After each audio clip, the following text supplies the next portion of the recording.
Welcome to the Mental Playbook. I'm your host, Malia Patel, and I'm here with Bianca Smith, the first female African American to coach professional baseball and now coaching internationally, which is awesome, and we'll get to later. Hi, Bianca. How are you? I'm great. How are you doing? I'm good. So let's start from the beginning of your journey. Can you share about what it was like growing up and what your interests were? Yeah, growing up, I grew up in a very sports loving, heavy family. Both my parents played sports growing up. They played sports in college. My step parents both played sports growing up in college, and sports in college. My siblings, same thing. So I think I started playing soccer when I was 3, and I also started dancing when I was 3. And did soccer for 10 years, got to high school, and my high school soccer team was one of the best in the country at the time. And my mom was completely convinced that there was no way I was going to make the team, even though I was actually a good soccer player. But she thought I needed a backup sport. So the summer or the season right before I started high school, I started playing softball as well. And my mom was right. I got cut 2 days into my freshman year from my soccer team. Not because I was bad, but because I somehow discovered after 10 years that I hated running. And it's hard to be a soccer player if you hate running. So ended up playing softball. And so through high school, I danced. I played softball and then college, same thing. I was a cheerleader, played on the varsity softball team, played club baseball. So yeah, I grew up with sports, and that's honestly where that love came from. Is my parents were the same way. Yeah. So you started off playing softball in high school, and then what led you to transition into playing baseball too in college? So I've been a fan of baseball since I was 3 as well. My mom was the one who introduced me to the sport initially. She was a diehard Yankees fan. So we would occasionally watch games together. And then I just fell in love with the sport. I just never considered that I could play it because, again, since I was playing soccer, it's no, I never thought to ask my parents, hey, can I play baseball instead? I just loved watching it. So once I got to high school, it was kind of the same thing. I never considered girls playing baseball. It was just girls played softball. So that's what I did. But when I got to college, I actually walked on to my varsity softball team halfway through my junior year. So I was a cheerleader all 4 years and then did softball for 2 years. And then I think 2 months after I walked onto the softball team, some guys that played high school baseball decided to start up a club baseball team. And I saw it, and I don't know, it just kind of popped in my head. I'm like, hey, I could do that. It's a club team. I could join. So I showed up at tryouts and made the team. So I'm not sure why it suddenly occurred to me that I could potentially play baseball.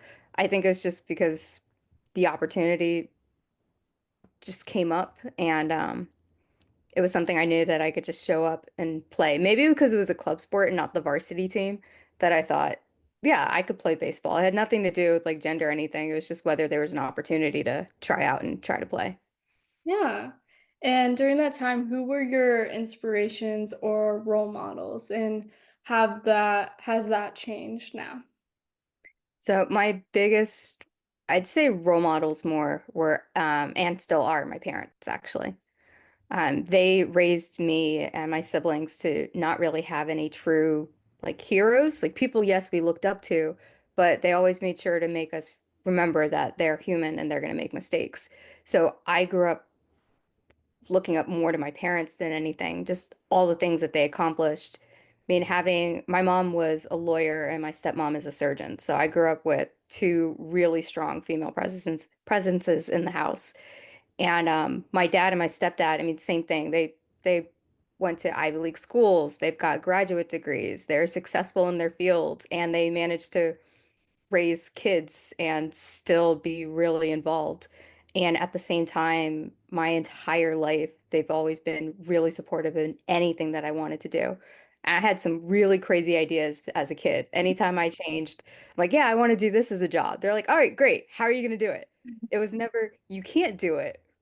But it was always, all right, how are you going to do it? How can we help? Can you actually make this a thing? So they were still supportive while being realistic at the same time.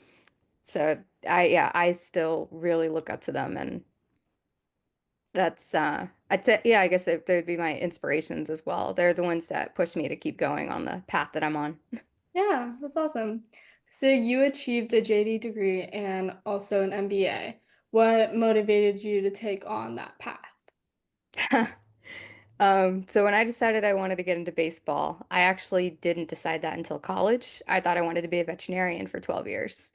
And I took one biology class in college and went, nope, I love biology, but I don't want to study this for the rest of my life. So when I decided to get into baseball, I had no idea what route to take. Um, but after talking to a bunch of people in the industry, I realized that I was actually pretty behind as far as internships and degrees. So I figured having a graduate degree where I can also work for the school's baseball team would help me get a leg up. And I initially decided on the MBA after advice from a lot of people in the industry. They said, working in the front office, an MBA is going to be more useful than a master's in sports administration or sports management.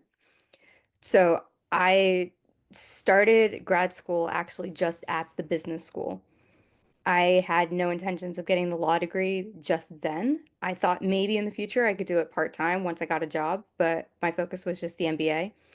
But the school I went to Case Western Case Western Reserve in Cleveland, Ohio, and they had a sports law classes that you could only take as a law school student. So I actually decided halfway through my first term or first semester with at the business school that sure, let me go ahead and take the LSAT and see if I could join the law school program at the same time. And the added benefit was I had more time to work with the baseball team. So the law program was actually so I can get more experience with contracts because working in the front office, I thought it would be really helpful, especially as a general manager. Um, Not really using either degree now, but that was at least the plan was just try to get a leg up, especially as a woman in the sports industry. Yeah, right. And so what drew you to coaching specifically? I realized while I was in grad school, I loved being on the field and not just as a player. Yes, I missed it as a player, but getting to one, not have to wear business casual and getting to wear the uniform again was really cool and something very unique for baseball.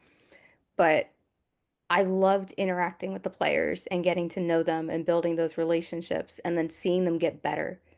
That's really what drove me was the moment you could see on a player's face when something clicks or you could see it in a game when something they've worked on for months, they finally start to apply and it works.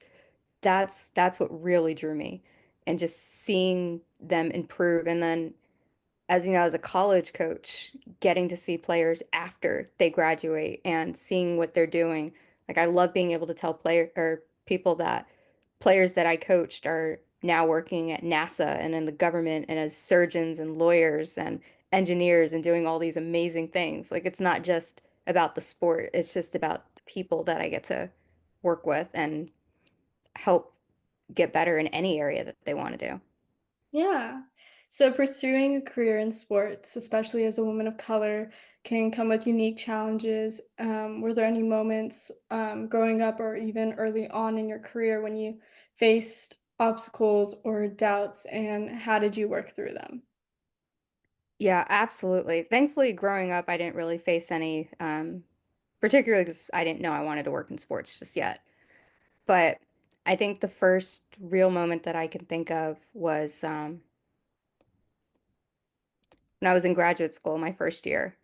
So the field that we had, we would rent it out to high school programs to let them play games and practice.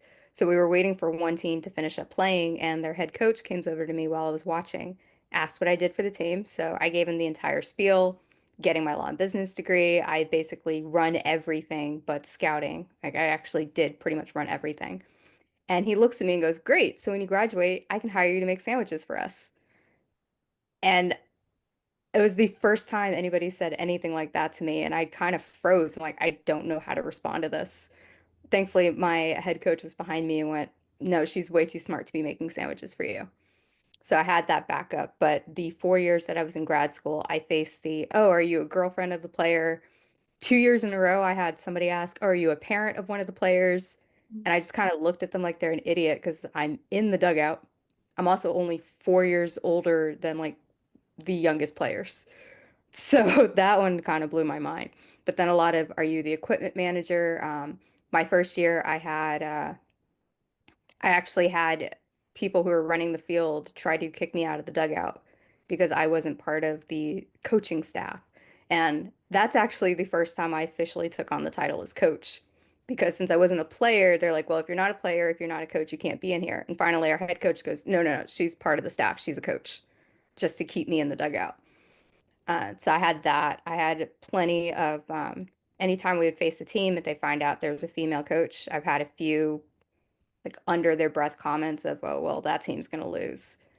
Um, but definitely it it made me doubt. I think at the beginning of my career, I didn't really doubt myself because I hadn't decided I wanted to coach yet. I'd seen women succeed as assistant general managers. I'd seen women succeed in the front office.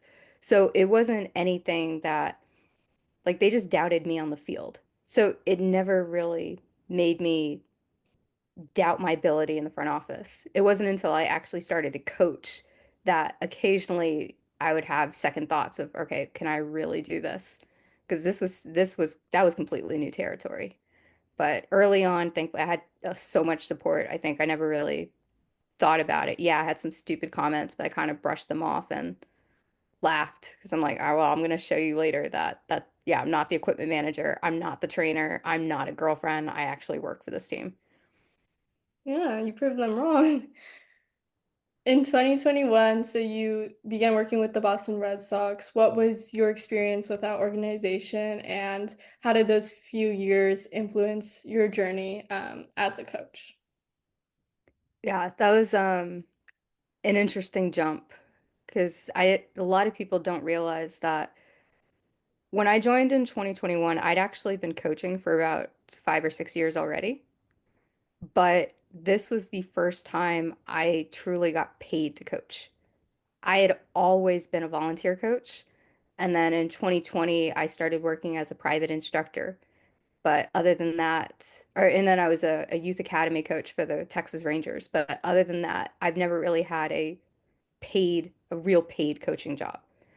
And then when I got promoted to full time my second year with the Sox, that was actually my first full time coaching job.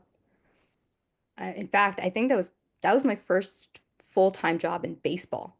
I've been working in baseball since 2009, and 2020 is the first time I was paid full time, not Wow. as an intern, not as a volunteer coach. That was not part time. Like that was actually my first full time job in baseball because I was technically part time my first year with the Red Sox, even though I was working way more than full time hours.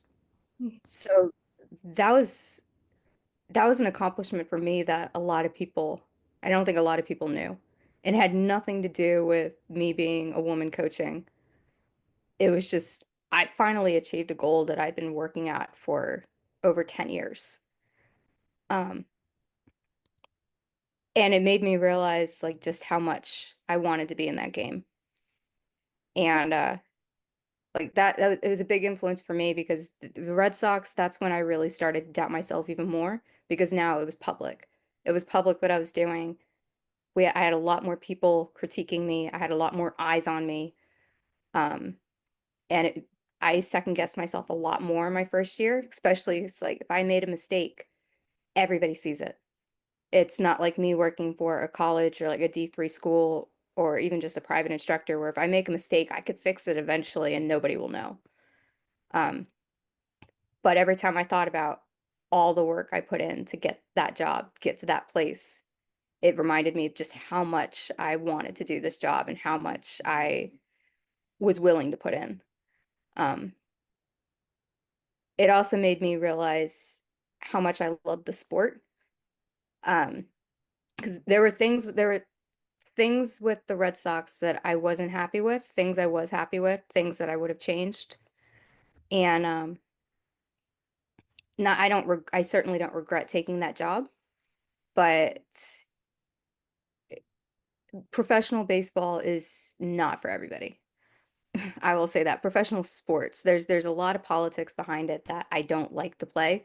And that's pretty much every industry, unfortunately, but particularly professional sports. So there's a lot that I learned about the industry and a lot that I learned about myself working with the Red Sox that has led me to where I am now.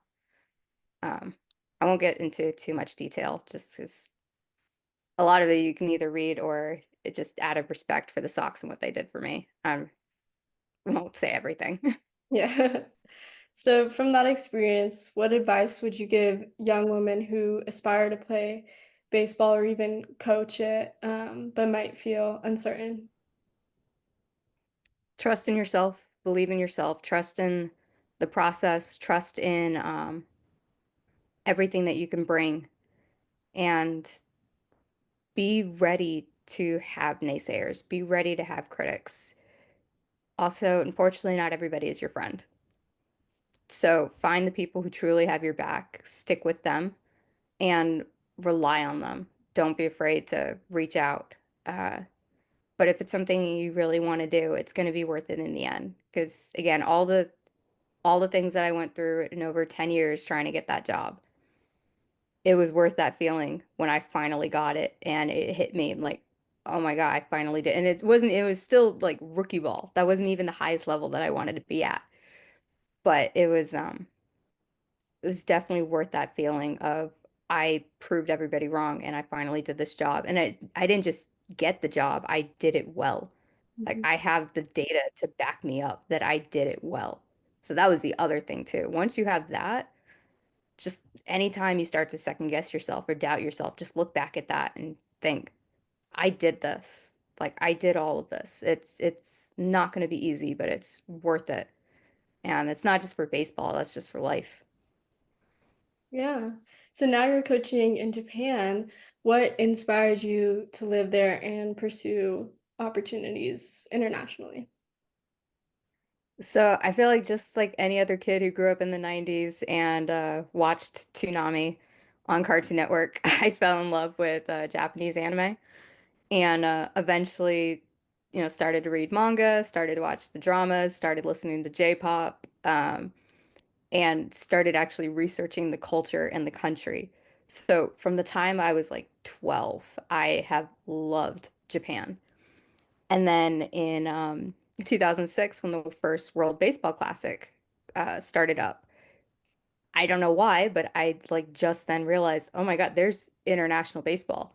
And Japan as a country loves this sport like as much as I do.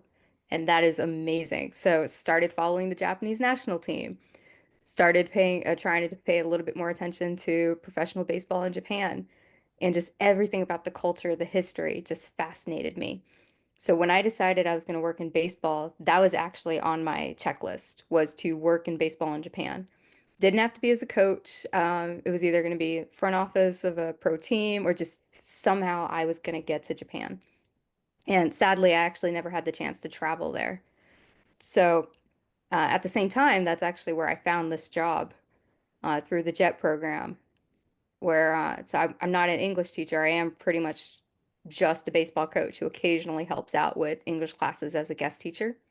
I found this job in 2011, and at the time, I thought I wasn't qualified to coach baseball. So I thought, all right, let me get some more experience. I'm going to follow this job just in case, but this would be a great opportunity for me to get to Japan and get to experience the culture and network. Um, and then in 2021, the position actually opened up, I think, for the second time, second or third time in the 10 years I've been following it. But I just accepted the job with the Red Sox. And then it opened up again 3 months after I left the Red Sox. So I knew I had to take it. This was an opportunity for me to come to like my favorite country, work in my favorite sport, and hopefully get to stay for as long as I can and really just experience the culture and the sport I've been watching for years. Yeah, that's so cool that you accomplished that. I want to talk about your coaching style. Could you share a little bit about that and what's most important to you when working and coaching with your athletes? Yeah. So I'd say my coaching style is very open and flexible. It focuses more on communication. than anything else. I try to include the player as much as possible. So most of my coaching actually comes in the form of questions for the player. Like, do you understand this? Do you feel this? What do you want to work on today? What are your goals? And then I will gear what I teach them based off of their answers. It's also very much of building a relationship and building up trust. Like, I've had players who didn't trust me at first, and I would spend weeks, sometimes months, just getting to know them before I even actually get to coach them. I would pretty much just sit there and just watch them hit off of a tee or watch them throw, watch them pitch, and just ask them questions about themselves. Like, how's your family? Do you have siblings? What do you want to do after college? What do you want to do after pro baseball? Things like that. And just getting to know them and then wait for them to ask me, okay, what do you think I need to work on? Because that's when I know I really have their trust, is when they come to me, not me forcing myself on them. So that is pretty much like it's flexible in a way where I try not to stick to, we have to do it my way. I will adjust my coaching style based on what the players need. So if there's one, I've had players who were immediately willing to work with me. All right, great. We can just jump in and I can just start giving you what I think you need. And then there are others who I have to take my time and I have to wait for them to come to me. Or there's some that they don't like data, they don't like statistics. I'm like, all right, that's fine. I will gather what I need and then translate it for you so you don't actually have to hear the data part. You just hear what you need to work on. And then there's some who want all the data. I'm like, all right, great. I'll gather all the data and then I'll go over it with you. So things like that, where there's some coaches who they don't want to give numbers to players at all, or some who want to give all the numbers to players and force them to figure it out or force them to learn it. I will do what the player wants and let them feel like they need to be the ones who are in control of their own player development. Because at the end of the day, my strongest belief is that a good coach eventually makes their job obsolete. A good player, a great player, doesn't need their coach. They want their coach. They want their coach to bounce off ideas off of, where it becomes an actual conversation and I'm just giving you feedback or giving you advice. It should never be a player needs their coach, because that means I'm not doing my job. A player should become their own best coach, because especially in baseball, like as a hitting coach, I can't yell at them to change their stance or change their hands from the dugout. I shouldn't have to do that. I should have been good enough that I teach them how to feel when they need to make an adjustment and how to make that adjustment. So when a great player really hits their peak, I think that's when they no longer need their coach. I'm just here as a sounding board. So, sorry, what was the second part of that question? Um, oh, what's most important to you when working with athletes? Okay. So I guess I kind of answered that too. It's really just that communication and that relationship, making sure that they're comfortable and they know that they're in charge of their player development. They're in charge of their process. I try to make it very clear. If they have any questions, if there's something a drill that I give them and they don't know why we're doing it, I want them to ask me. Because if I can't explain why we're doing it, we shouldn't be doing it. I don't believe in doing things just to do them. There should be a purpose behind everything we do. Time is limited. There's no reason to just to swing. Like, why are you doing this? That should always be the question. So I want players to be comfortable enough that they can question me. And that's when they really start to that's when they really start to improve. Because players, they can't play at their fullest if they're scared to make a mistake or if they're scared to disappoint their coach or if they're scared to question something. They need to be able to just play freely, because once they're able to do that, they can go past their limits. They could push those limits. A lot of players, they become too afraid to make a mistake and they play it safe rather than push and see what they can do. Um, so that's really the most important thing to me. It's not even really the player development. Yes, that's important, but that comes with making sure that they're comfortable in the environment that they're in. Right. And coaching in Japan, how do you overcome that language barrier? A lot of charades. Google Translate on my phone, but a lot of charades, which I actually, that's kind of part of my coaching process as well. Most drills that I give players, I actually test them out myself. And part of it is one, so I know exactly what they're doing and what they should be feeling, but also so if they don't understand what they're supposed to be doing, I can show them because most people are actually visual learners. Like me, I am not an auditory learner at all. I retain maybe 5% of what I just hear. I need to be able to read it, see it, or do it, and that's how I retain it. So it's the same thing with players. They retain it a lot better if they can see it, and I can help them physically. Like if I have to, I could physically put them in a position they need to be in. So, yeah, a lot of charades here. And I mean, I've been learning the language. I've been here for a year and four, uh, 5 months now, almost a year and a half. So I picked up enough of the baseball lingo for sure that I can get my point across with players. And then just again, learning. They're also learning English, particularly my middle schoolers. So we actually have practices where they'll use quite a bit of English. Uh, some of them know more than others, but I think that comes with also just kind of the relationship building. When I first got here, you know, they weren't sure how to react to me. They didn't know how to communicate with me. And then there's also just the level of respect that players show their coaches. It's almost a fear-like respect. Like they're afraid to mess up. They're afraid to do something wrong because they're afraid they're going to get yelled at. So once my players started to get more comfortable with me and they realized I'm actually a pretty laid back coach. If I start to yell, it's because I really am upset and it doesn't happen very often. As long as players are doing what they're supposed to be doing, I don't care if I want them to be having fun.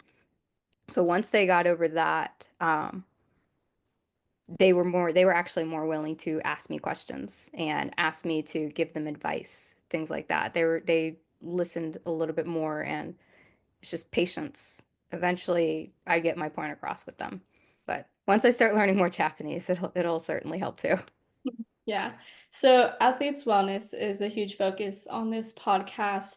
How do you ensure your athletes are prioritizing and balancing both their physical and mental wellness? In America, it's a lot easier. Not just because of the language barrier, but because there is so much more of a focus on mental health in America than here in Japan. In America, it's as easy as me just asking, "How are you doing today?" And I'd say depending on my relationship with the players, you know, half the time they'll give me a physical answer and I'll just ask them, no, how are you doing mentally? And the other half, if they really know me, they know what I'm asking. Because like physically, that's kind of easy to see. A lot of players don't realize how much coaches actually watch them. We can tell once we really get to know a player, we can tell when they're compensating for something physically. Like I can tell if they're hurt somewhere, and I will ask them specifically about that area. But if I just want to know how they're mentally, that's when I'll just ask, you know, how are you doing today? Like, how are you feeling? And again, once you build up that relationship, they're more willing to talk to you about things like that. I've had a few players who they will come to me with when they're having some kind of issue. Here in Japan, it's a lot harder because kids, even at elementary, middle school, I mean, you get to just the even just asking physically can be hard. Mhm. I had a player yesterday who got hit in the face with a baseball, and he's sitting there like rubbing it. And I know trying not to cry because that's gotta hurt because it came right off the bat. And I asked him, you know, are you okay? He just looks at me like, yeah, yeah, yeah, I'm fine, and then just runs off. I'm like, these kids, they will have a concussion and they'll tell you they're fine. So it can be very difficult because that's just how they're raised is to just brush it off. So mentally, especially, like I can see when they start to get tired. I can see when they're kind of mentally clocked out. But I've had like one player in particular the last couple of days who's kind of been a little out of it at practice. And both I and our head coach will ask him, "Hey, are you okay?" And he'll kind of snap out of it for a second, go, "Yeah, yeah, I'm fine." Like they won't really say anything about it. So it becomes harder because I don't get the verbal confirmation from them. But it becomes even more important for me to get to know them and just how they are as people, just how they are as kids. because then I can start to see those differences. I'd say at the beginning, when I first moved here, I never would have noticed that there was something wrong with some of the players because they always are pretty upbeat and excited to be at practice. But as I've gotten to know them over the year, I've started to see the little things in their attitudes that change when they're tired, physically or mentally. And to me, that just means, all right, if I'm not going to get that confirmation from them, I need to change something at practice. I need to change something up to try to get their spirits up again. So that's how I try to focus it on here without really infringing on the culture because it's not something that's easy to change, but just trying to be a good coach and just notice those things. Um, I'm not sure if I would ever get to that point really where I can get them to really talk to me about that. Not even if I didn't have the language barrier, I think it's just a culture thing. It's really hard to talk to people about mental health here. So I just do what I can to prioritize it, really just at practice and making sure that not every practice is going to be, we're always going to focus on something. We're always going to try to get better at something, but not every practice is going to be super strict or sometimes I give them something, but it really is just to get them to laugh and have fun. Yeah. Um, okay, so now I want to know what is your mental playbook that keeps you going? Mainly my love for the sport. Um, and there's really not anything else I can think of doing as a job. So my mom used to say, you spend the majority of your life working, you might as well enjoy what you do.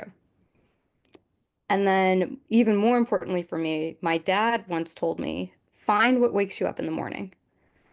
And I'd say that's most important for me because I hate waking up in the morning.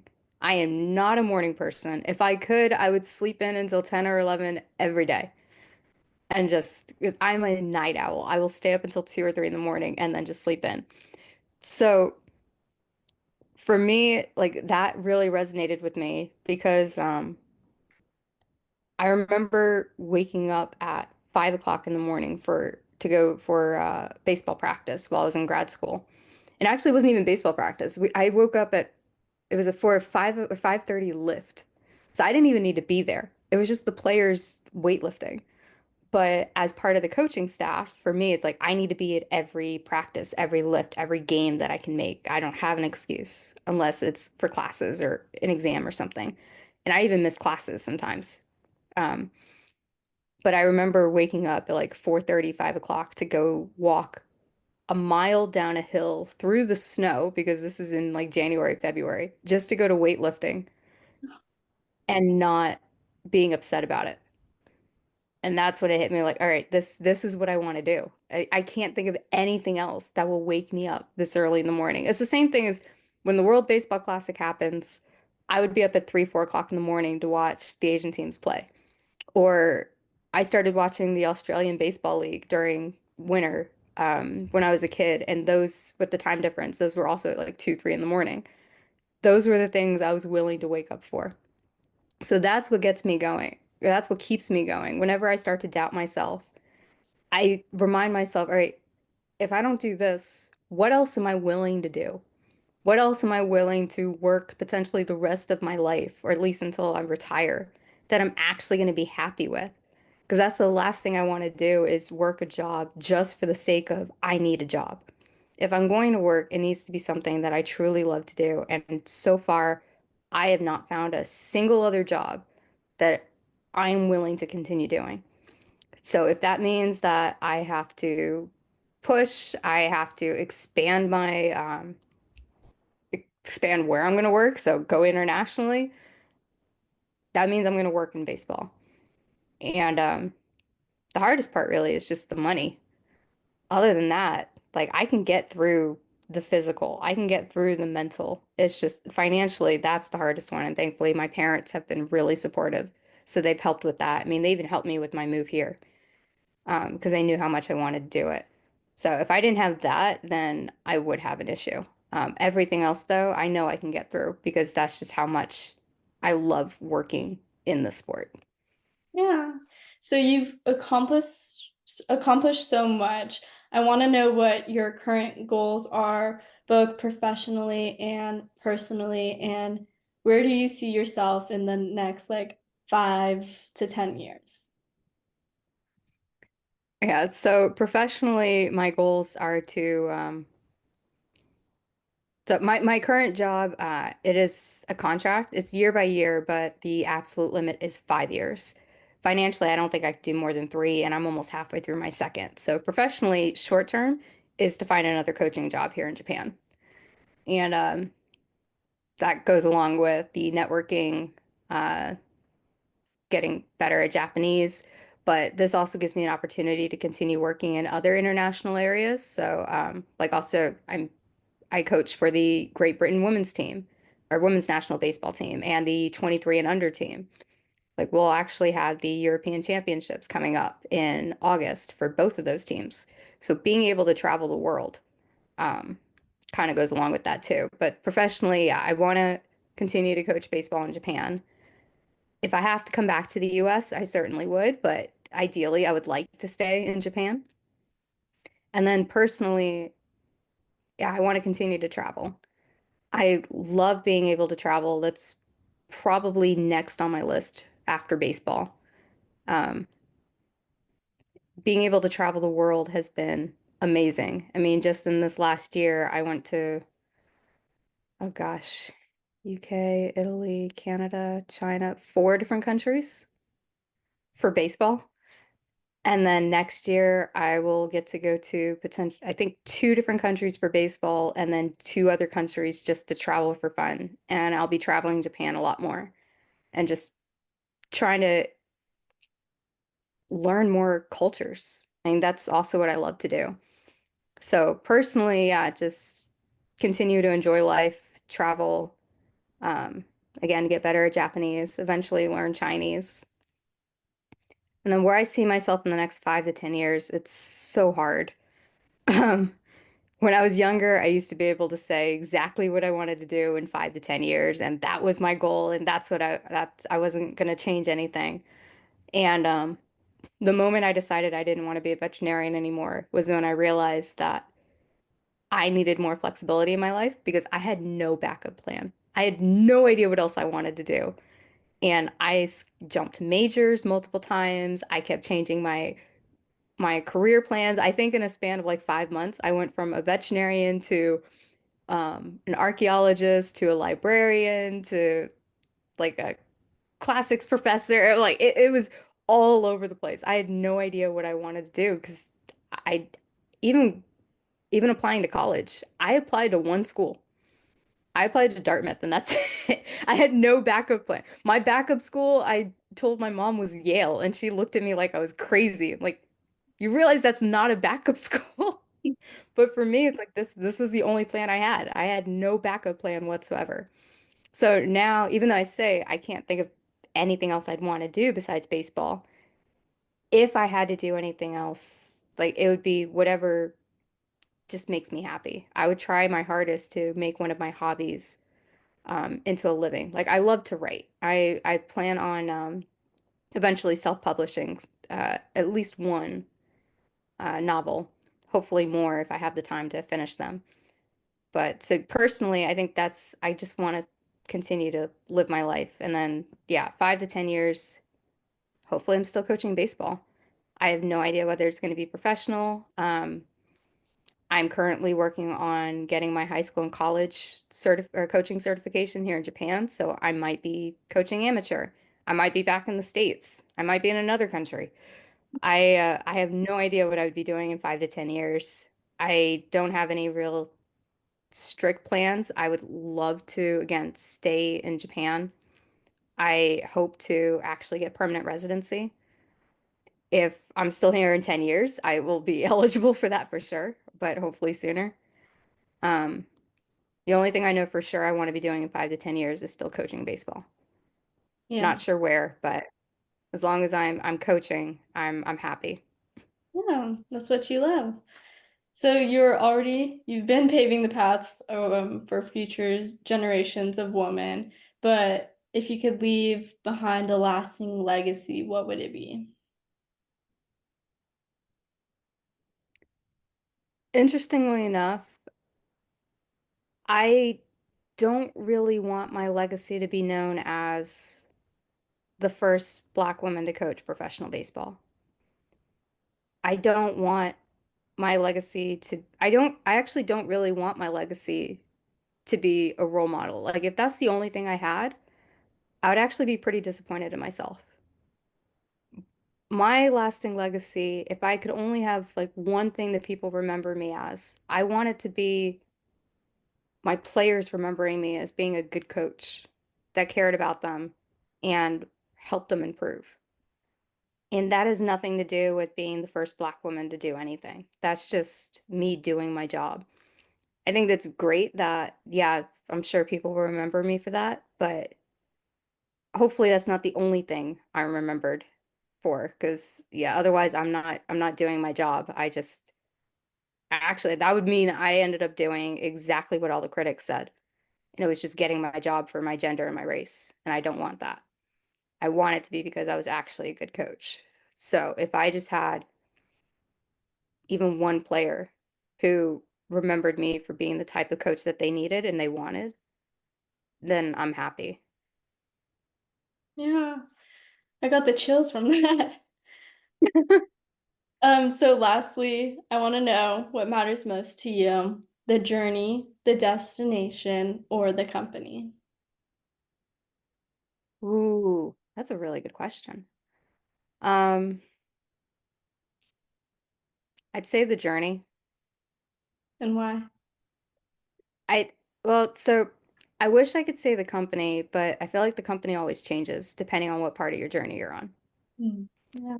So while it is important to me, it's also not something I can completely control. The destination, that's the end. Like then what else is there?